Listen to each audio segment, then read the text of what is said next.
দর্শক দেখতে পাচ্ছেন যে আসলে এই যে বাংলাদেশের যে রদবদল হয়েছে এবং এই রদবদলের কারণে এই যে মানুষের মধ্যে যে আতঙ্ক, সেই আতঙ্ক দূর করতে চরমখাওয়া ইউনিয়ন বিএনপির অঙ্গ সংগঠন যারা রয়েছে, ইউনিয়ন বিএনপির সাধারণ সম্পাদক, সিনিয়র সহসভাপতি এবং সাংগঠনিক সম্পাদক সহ যুবদল, ছাত্রদল, স্বেচ্ছাসেবক দল সবাই মিলে কিন্তু মানুষজনকে তাদেরকে বলছে যে আপনারা দোকানপাট খোলেন, ব্যবসা করেন এবং কোনো রকম ভয়ভীতি নেই, সবাই শান্তিপূর্ণভাবে ব্যবসা বাণিজ্য করবেন।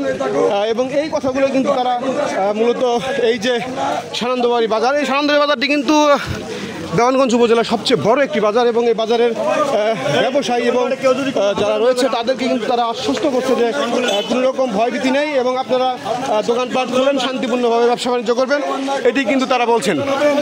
আমরা শান্তির পক্ষে, কেউ অন্যায় করতে আসলে আমাদের জানাবেন। আমরা শান্তির পক্ষে, এলাকায় শান্তি চাই আমরা। কেউ অন্যায় করতে আসলে আমাদের জানাবেন। দোকানদারি করেন সবাই, কেউ অন্যায় করতে আসলে, কেউ ভাইলেন্স করতে আসলে আমাদের জানাবেন। আপনারা দোকানপাট করেন, যার যে দোকান আছে সেই দোকানদারি করেন। আপনারা সবাই কোনোভাবে দোকান করেন, কেউ অন্যায় করতে আসলে আমাদের জানাবেন।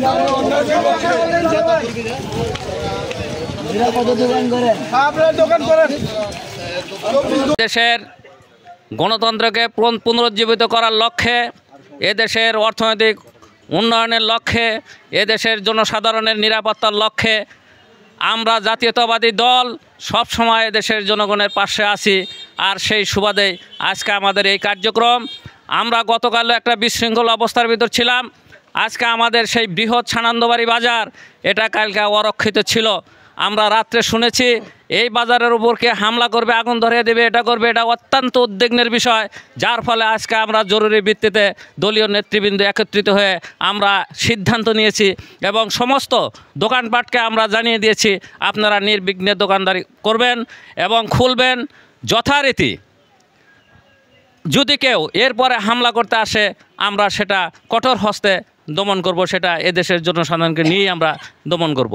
আমরা আশা করছি এরপর থেকে এই সানন্দবাড়িতে আর কোনো বিশৃঙ্খল পরিবেশ হবে না।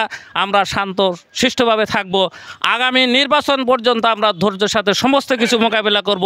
আগামীতে নির্বাচনের মাধ্যমে গণতন্ত্র পুনরুজ্জীবিত হবে। আমি আশা রাখছি আগামীতে এদেশের সরকার গঠন করবে বাংলাদেশ জাতীয়তাবাদী দল। আর আমরা আজকে সমস্ত বাংলাদেশ জাতীয়তাবাদী দলের সৈনিক, আমাদের আদর্শ, সেই আদর্শের উপর ভিত্তি করে আমরা আগামী দিনগুলো ধৈর্যের সাথে চলব। এই আহ্বান রেখেই আমি সবাইকে অনুরোধ এবং ধন্যবাদ জানিয়ে আমার কথা শেষ। বিসমিল্লাহির রহমানির রহিম। সরকার, শেখ হাসিনার সরকার, স্বৈরাচারী সরকার, খুনি সরকার রাতের অন্ধকারে পিছন দ্বার দিয়ে পলায়ে গেছে। এটা খুব লজ্জাস্কর ব্যাপার। জনগণের বিজয় জনগণই নিয়ে এসেছে। এই সরকার যে হায়নাদার সরকার যেভাবে ছাত্রদের উপরে নির্যাতন করেছে, 15 বছরে বিএনপির উপরে নির্যাতন করেছে, যার জন্য আল্লাহ তাআলা তার প্রতিফলন ঘটিয়েছে। এবং সারা বাংলাদেশে শেখ হাসিনার পদত্যাগের পরিপ্রেক্ষিতে যে জনগণ যে আনন্দ মিছিল দিয়েছে, এই আনন্দ মিছিলের পরিপ্রেক্ষিতে সারা বাংলাদেশে কিছু বিশৃঙ্খলার সৃষ্টি হয়েছে। তার মধ্যে আমার চরমখাওয়া ইউনিয়ন তথা সানন্দবাড়ি বাজারেও একটু বিশৃঙ্খলা সৃষ্টি হয়েছে, যার জন্য আমাদের আজকে সকালে বিএনপির সেক্রেটারি সহ বিএনপির যুবদল, ছাত্রদল এবং সকল অঙ্গ সংগঠনের নেতাকর্মী উপস্থিত হয়ে বাজারে এসে বাজারে সকল ব্যবসায়ীদের নিরাপত্তার জন্য এবং সকল ব্যবসায়ীকে ঘর খোলার জন্য এবং ব্যবসা করার জন্য উৎসাহ দান করেছেন। এবং এই বাজারে যেন কোনো অপ্রীতিকর ঘটনা না ঘটে এবং এই অপ্রীতিকর ঘটনা ঘটলে বিএনপির কাছে বলবে এবং বিএনপি এটা প্রতিহত করবে। এবং আগামীতে যেন যে সরকার এখন আছে, আর্মির হাতে আছে বা তত্ত্বাবধায়ক সরকার হাতে নিয়েছে, আগামীতে নির্বাচন দিবে। এবং আমার এই ইউনিয়নের সকল জনগণকে অনুরোধ রাখবো আমরা যেন শান্তিপূর্ণভাবে এলাকায় বসবাস করতে পারি এবং সহৃদয়ভাব নিয়ে থাকতে পারি। আগামীতে যেন আমরা মিল্লাত ভাইয়ের হাতকে শক্তিশালী করতে পারি এবং মিল্লাত ভাইকে এমপি এবং মন্ত্রী হিসেবে দেখতে পাই, এই আশা ব্যক্ত করে